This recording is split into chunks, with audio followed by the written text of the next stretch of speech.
tell you just a little bit about what I do and what I'm doing kind of here for this response. And then I'll get into kind of what some of the major lines of effort that our agency is doing. And then beyond that, really open for questions. If you have any questions, just please let Christy know. I think there's a chat feature and she'll be able to relay those to me, and happy to try to answer as many questions as possible. So my position, I am a national asset based out of our headquarters in Washington, D.C. And my job is full-time field work. So I work in the field as an operations chief or a deputy operations chief. And what our particular job is in that operations realm, if you've taken your ICS classes, is for FEMA, we work with all of our federal partners, so all of our emergency support functions. There's 15 of those, and that's pretty standard across the incident command world. And we work with them to help bring resources to the states, tribes, and territories that need whatever that assistance is. So this incident is a little different than what we have done in the past. This is something typically we are not in the health realm. That is a Health and Human Services, and HHS or CDC is in their wheelhouse to deal with health. So we got brought on to assist them in this effort. And FEMA does a couple of things as part of our normal courses of business, which is logistics. We have a very robust logistics chain, logistics, contracting, all of those things to be able to move things, purchase things, and be able to move those to where the need is. And we do that on all of our regular disasters. So if we need whatever the supplies are, food, water, tents, cots, you name it, we implement that through our systems and get that to where it's needed. And so in this particular COVID environment and incident, we are doing some of the very same things on a different scale with ordering different things. We typically don't order personal protective equipment in large quantities or have to transport that. But as just kind of a quick overview, the way we looked at incident stabilization and industry stabilization of the supply chain, which is really a fundamental important part of this, is in 3 phases, right? So we have the preservation, so how best to use the critical medical supplies that are at hand, right? So for hospitals and first responders and all those. Second is identifying both foreign and domestic suppliers, and then speeding up delivery. So was our acceleration side of things. And then we took a third, which is expansion. So enhancing basically the current and new manufacturing capabilities. And some of that is done, via things like the Defense Logistics Agency, who we use. Some of it's done through the Defense Production Act, and some of it's done through, some standard contracting and those things. So trying to get the supplies to the people that need them at the right time. So that's one of our main lines of effort. So if any of you have taken, like up to the ICS 400, you would have learned about area command. And area command basically takes a look at, you have multiple incidents, and then you have somewhere that an area command that basically is resource adjudication. And although not in its purest of sense, that's kind of how we are operating. So our headquarters in Washington, D.C., working hand in glove with HHS on this, along with numerous other federal agencies, are the ones doing that big lift of the procurement, the shipping, all of that. We in the regions, and Region 9 in particular, where I'm currently stationed, we have 3 states. So we have California, Nevada, and Arizona. And then we have the Pacific Islands. So we have Hawaii, American Samoa, the Commonwealth of the Northern Mariana Islands, and Guam. And so we have a unique set of issues here, which is time and distance. And so when we look here, we can't truck anything to the islands, obviously. So we have to, look at alternate means of how do we get the things that are needed to those islands. And for Region 9 here, this is, what they do all the time. For most of the regions, in Region 7, which you all are in, we could move things by ground the vast majority of the time, which makes transportation slightly easier. So that's one of the complicating factors that we face out here, is we have 4 different time zones all the way out to CNMI and Guam, which are a day ahead of us. So today is Tuesday here, and it is Wednesday already there. And so, dealing with some of that just becomes interesting. Kind of a sidebar of what I was really talking about, but I wanted to give you just some numbers, just as you kind of get an idea of, where are we maybe as a nation, where are we, I talked about Region 9 here. So kind of as a nation, as we look at, what is being done, and this is really on the FEMA side and not necessarily the HHS side. So we have distributed $5.8 billion in emergency protective measures. We also do what's called an air bridge. And the air bridge is basically how we expedite getting resources from, like, especially a foreign country. If we are procuring things from, any foreign country, then we set up an air bridge, we contract for flights, and we bring those items directly to us. We've done 139 air bridge missions so far. We've and then some of this goes through, let me back up. There's numerous ways that we, through this incident, have brought resources to the states, tribes, and territories. One of them was through the Strategic National Stockpile push that HHS did. Then, we are procuring and pushing. We are also procuring or moving and pushing into the private sector supplies. So when I go through these numbers, there's numerous ways that these get there.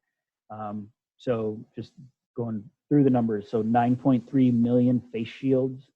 We've delivered 129.7 million surgical masks, 3.7 million coveralls, 994.5 million gloves, 91.9 million N95 respirators, and 21.4 million gowns. On top of that, they've distributed 12,760 ventilators throughout the nation. Testing is one of those things that's an issue now and going forward as the nation reopens. So for that, so far, there have been 9.3 million samples tested. And that is in partnership not only with the states, but also with private partners. So there are a number of labs, large laboratories across the nation that are doing testing. So part of what we do as well is we have a whole private sector portion of our agency to work with the private sector that is out there on all of these items. This, we very often talk about the whole of community, right? I mean, I know you all have heard that kind of thing. This truly is a whole community response that is taking efforts from the smallest community, the private sector, volunteer agencies, your state governments, your federal government. It's taking all of us in order to respond to this. And we've seen some progress, I think, and we've seen some places where we all could do a little better, and I think everybody's working towards that aspect. But I know that's a lot of information in a short amount of time. So maybe if we had any questions, I can take those and kind of go from there.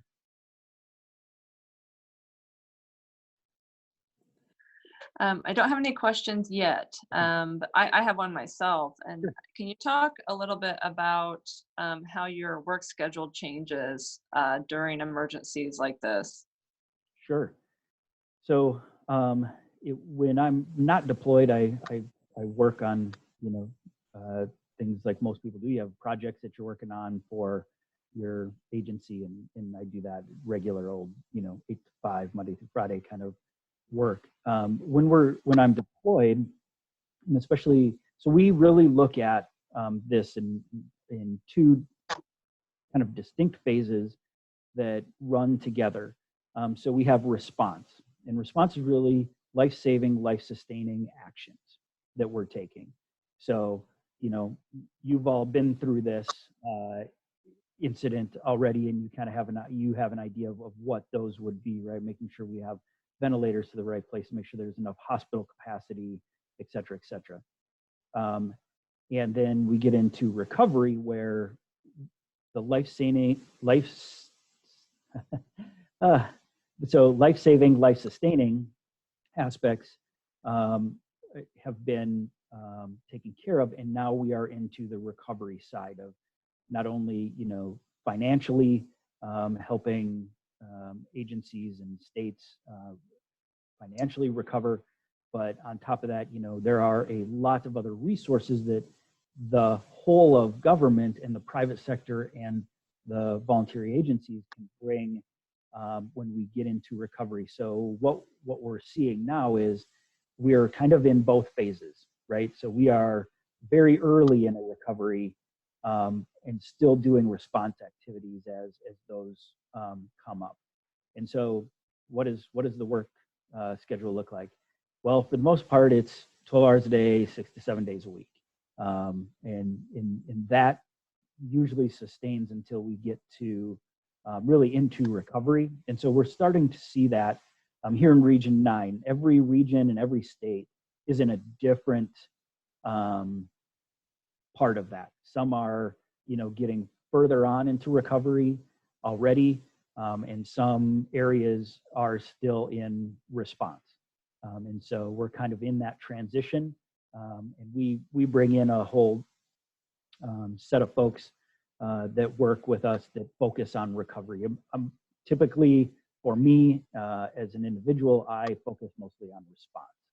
So when we get into recovery, we have some subject matter experts that know recovery and all the programs that go with it, and we bring them in to start taking the lead.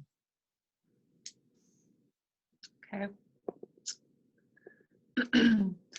I guess personally, what are some of the biggest challenges you've faced, since this all started in March? Yeah, so the challenges really come down to this. It's size and scope. And so this is a all nation, really global issue. And so, we are all needing the same resources, which makes, this really difficult. We as a nation have not faced this type of pandemic, in our lifetimes anyway.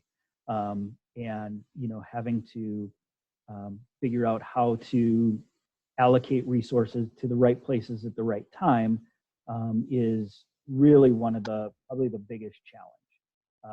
And so what we see is, resources may be needed, let's say, for the state of Nevada, and they have a shortfall somewhere, and so we can kind of hone in and focus on that, and then as that gets stabilized, then something pops up somewhere else, and then we can get that stabilized. And so we're getting to a point where we have a lot of them in a stabilization pattern, where the things that pop up and we have to dedicate additional resources to. And when I talk resources, it can be anything from like here in Region 9, we not only have HHS Health and Human Services engaged in the medical side of things. We have the Veterans Administration engaged in assisting the states. We have the Department of Defense medical assets engaged out in our territories and in the states here. And so, we are working with all of the federal partners to assist those states and tribes and territories with not only the things, right, personal protective equipment or whatever things there are, but also with the human resources side of it. Mm-hmm. So how do you talk about the procurement of supplies and what supplies go where? So who ultimately makes those decisions? That's a good question. There's that happens at numerous levels. And so the decision kind of matrix starts at so it initially starts with a request. So a state or tribe, territory makes a request. And then that request is validated, and then it's basically put in the queue, if you will.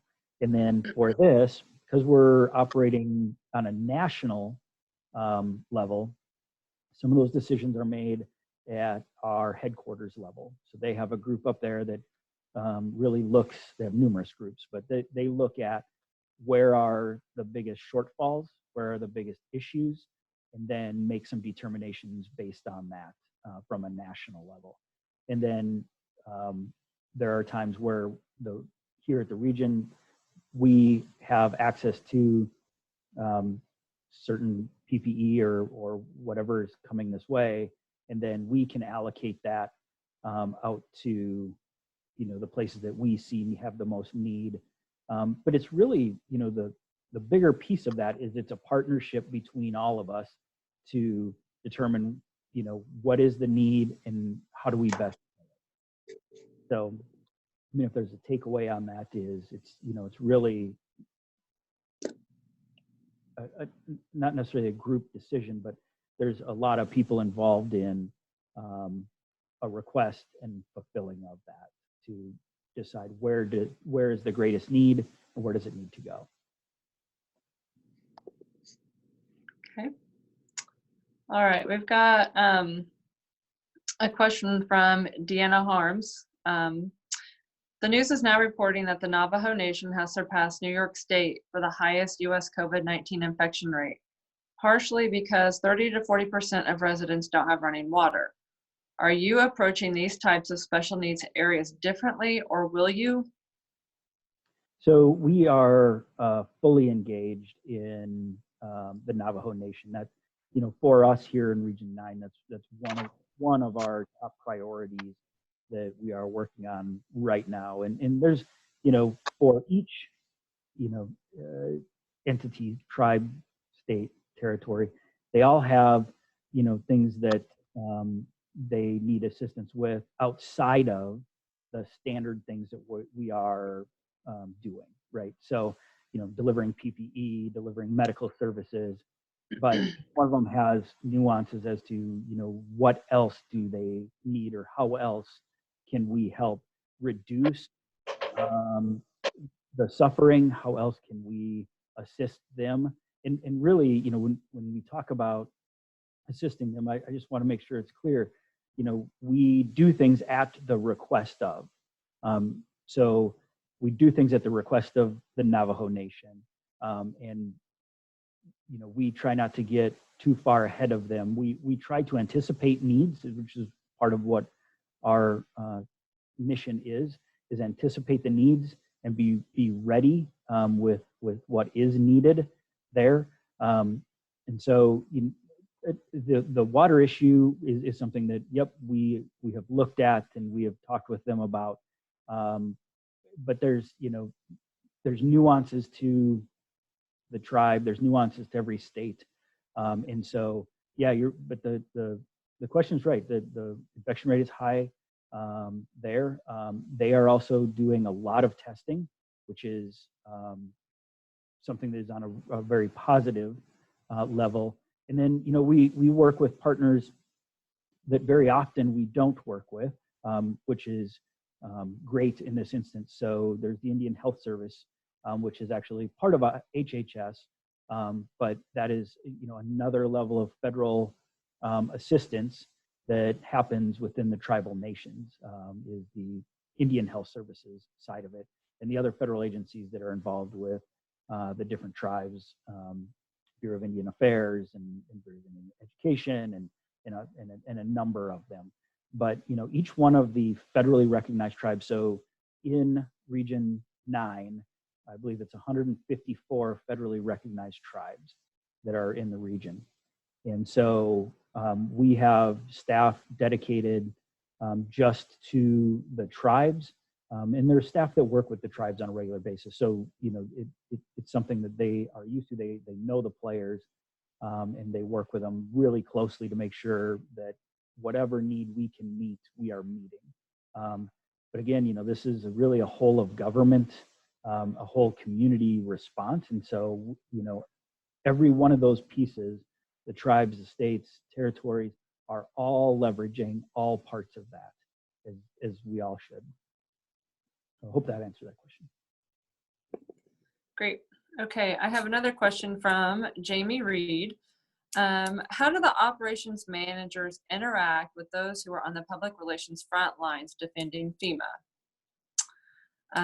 Do you feel that FEMA's response has been accurately communicated for the public, or have they been unfairly criticized? And she says, I ask this with complete appreciation for all they have done during the pandemic. So I'll answer this in maybe not the directly answering the question, but we as an agency take heat usually in most responses, and that is okay.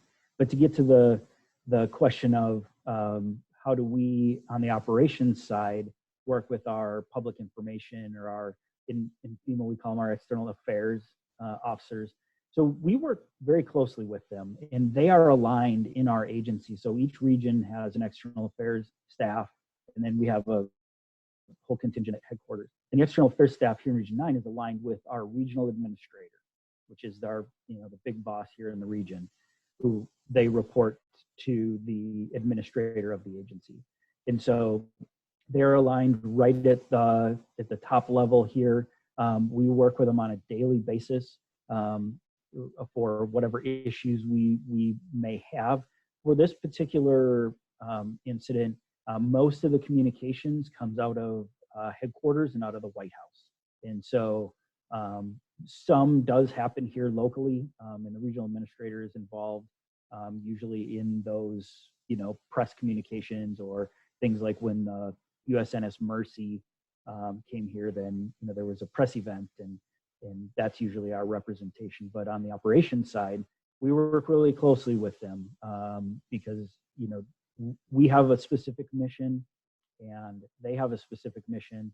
And the more we can work together and the more they understand what we are doing, the better it goes for everybody. And, you're all professionals in communication and understand that. The more we're all on the same page and you all understand the decisions we're making, the better it is for all of us.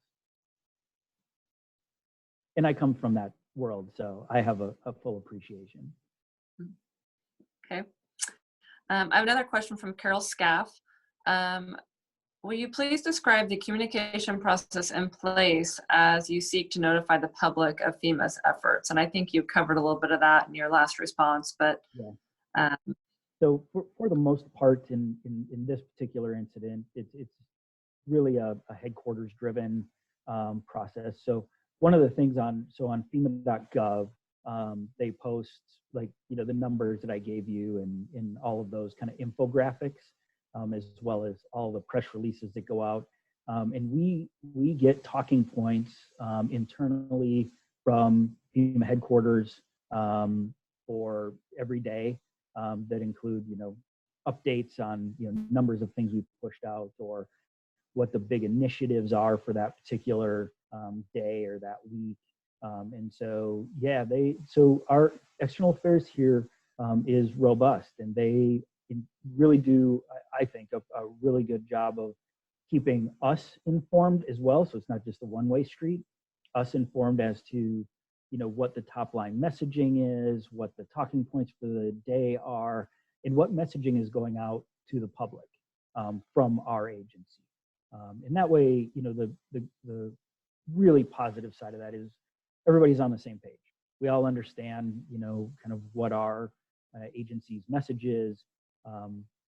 And to, in an instance like this, to make things even a little more complex on the external affairs and public information side, is that we also have, numerous other federal partners that are fully engaged in this, and they need to make sure that, our collective federal messaging is accurate, and we're not in conflict with each other. And that all is happening at our headquarters level.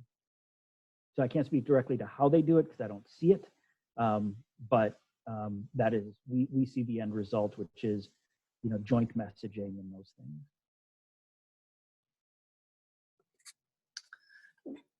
So you talked earlier about being in the recovery mode in California. So going forward, what does that look like for your region? We have a good idea of how things may look here, as long as we stay on our phasing. But how does that look for your part of the country? Yeah, so I don't think it looks a lot different. The states here are all in various phases, and California is starting. They have some counties that are fully in phase 3, and they have some counties that are just starting phase 2, and most of those are like here in the Bay Area.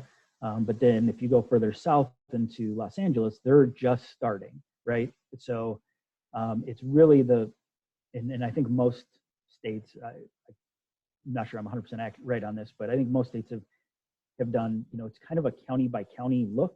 They certainly are here. But then we have places like American Samoa, where they haven't had any cases as of yet. However, in order to maintain that, their government has taken some actions to kind of maintain at a lower phasing, right? So they don't have any flights that come in, any passenger flights that come to the island currently, and they're taking some steps to ensure that nothing more happens there if they can at all help it. Hawaii has a 14-day quarantine, so that's one of their mitigating factors, as well as Commonwealth, all the islands basically. Commonwealth Northern Marianas has a 14-day quarantine. So does Guam. So does American Samoa. So each one of those takes a different approach as to how to phase back in to getting kind of back to some semblance of normalcy.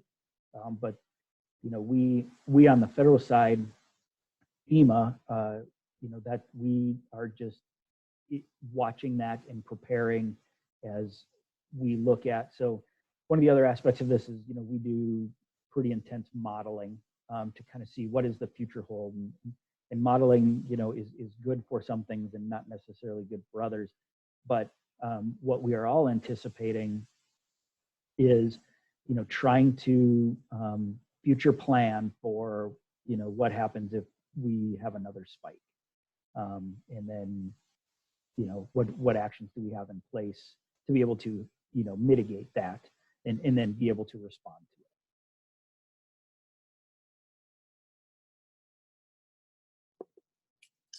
Well, I don't have any other questions right now, unless anyone wants to put one in the chat for me. I know I had one person email me, so Kim, do you have any other things you'd like to add? I cannot think of anything, Tom, but thank you so much. This has been great information. Yeah, and I do, the plug for FEMA.gov. There's a lot of resources on there, and for you all that are working in local and state governments. There's a lot of resources in there, as well as HHS and CDC, who are really driving on the medical side of this for us. And so, yeah, I just encourage you, there's lots of resources out there. I know there's also a lot of confusion at times over what's being done. And, a lot of that information can be found on FEMA.gov.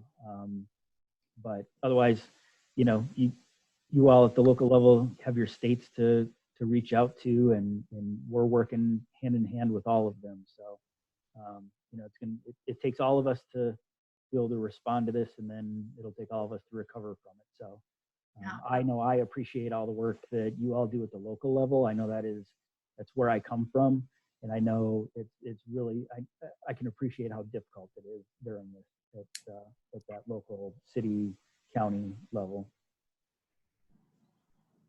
Thank you, Tom. Does anybody else have any more questions they want to ask while we have this expert from California on the line?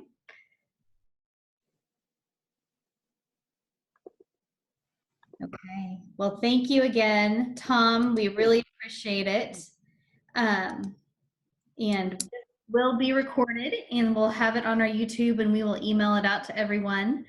So everyone stay safe and stay healthy, and look for details for our June PRSA virtual meeting coming up soon. All right, thanks for having me. Thank you, bye.